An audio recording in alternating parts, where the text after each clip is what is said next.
अरे हरिया, ये बैल कहाँ से लाए?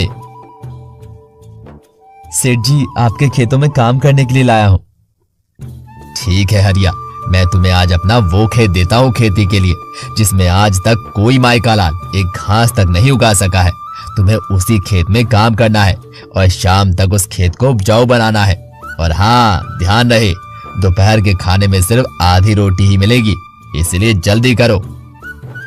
ठीक है सेठ जी, मैं कोशिश करता हूँ।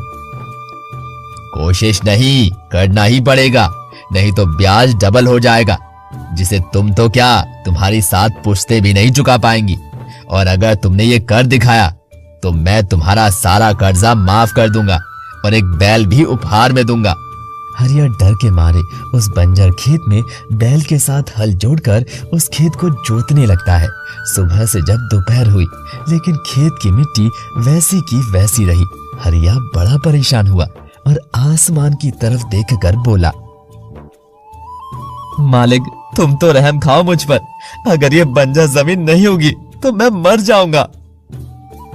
हरिया जैसे ही ये कहता है, हरिया उससे जोर लगाकर कहता है, अरे अरे, तुम बैठ क्यों गए? हमें तो आज ये खेत पूरा जोतना है। अगर मैंने शाम तक ऐसा नहीं किया तो मैं मर जाऊंगा कर्ज के बोझ के तले, इसीलिए जल्दी उठो। हरिया की लाख कोशिशों के बावजूद वो बैल टस से मस नहीं हुआ। इतने में दोपहर हो गई और हरिया भूख प्यास के मारे वहीं बैठ गया।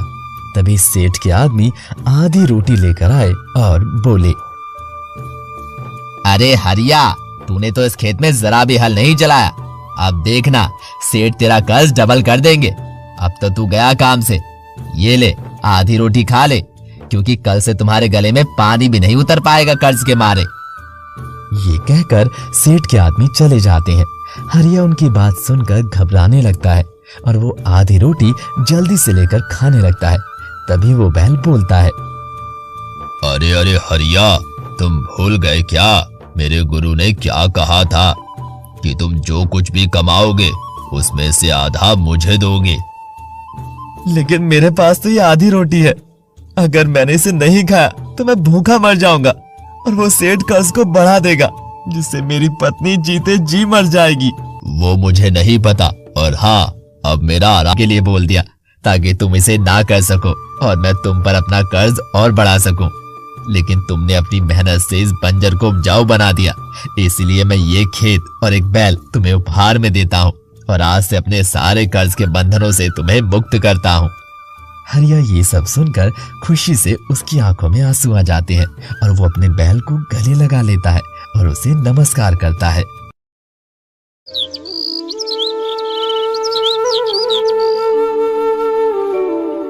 आशापुर नाम का एक गांव था। गांव में हरिया नाम का एक किसान रहता था। हरिया मेहनत मजदूरी करके अपने बच्चों का पेट पालता था। उसी गांव में बनिया सेठ भी रहता था। वो सेठ गांव के भोले भाले लोगों को थोड़ा सा कर्ज देकर उनसे अपने खेतों में मेहनत कराता था। हरिया ने भी अपनी बेटी की शादी के लिए उससे कर्ज लिया था और मेहनत मजदूरी करके वो उस कर्ज को धीरे धीरे उतार रहा था। लेकिन सेठ की नीयत खराब थी, इसीलिए वो ब्याज की रकम को धीरे धीरे बढ़ाता रहा।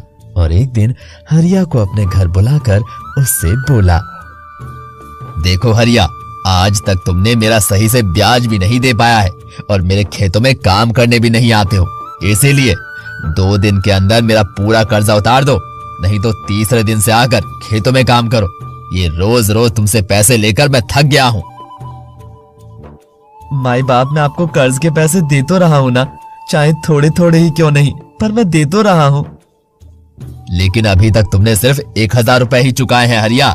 अभी भी तुम पर बहुत कर्जा है मेरा। हरिया सेठ की बातें सुनकर चौंक गया, लेकिन वो गरीब अनपढ़ कुछ ना कह सका और सेठ के आगे हाथ जोड़कर बोला, ठीक है सरकार, मैं आपके खेतों में काम करने आ जाऊंगा कल से।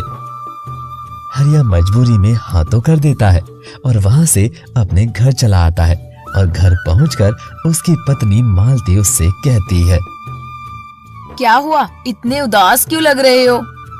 क्या बताओ मालती, मैं सेठ जी को 4 साल से कर्ज के पैसे देता आ रहा हूँ, लेकिन सेठ कह रहे हैं कि आज तक मैंने 1000 रुपए ही कर्जा उतारा है। बड़े लोग हैं, कुछ भी कह देते हैं, लेकिन अब क्या करोगे? हम उनका इतना कर्ज कैसे चुकाएंगे?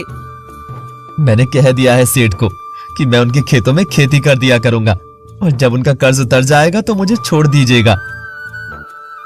भगवान कुछ ना कुछ रास्ता जरूर निकाल देंगे। तुम खाना ले आओ, बड़ी भूख लगी है। खाना तो बना नहीं है, 2 दिन की एक बासी रोटी है, कहो तो ले आऊं? ले आओ, पेट ही तो भरना है।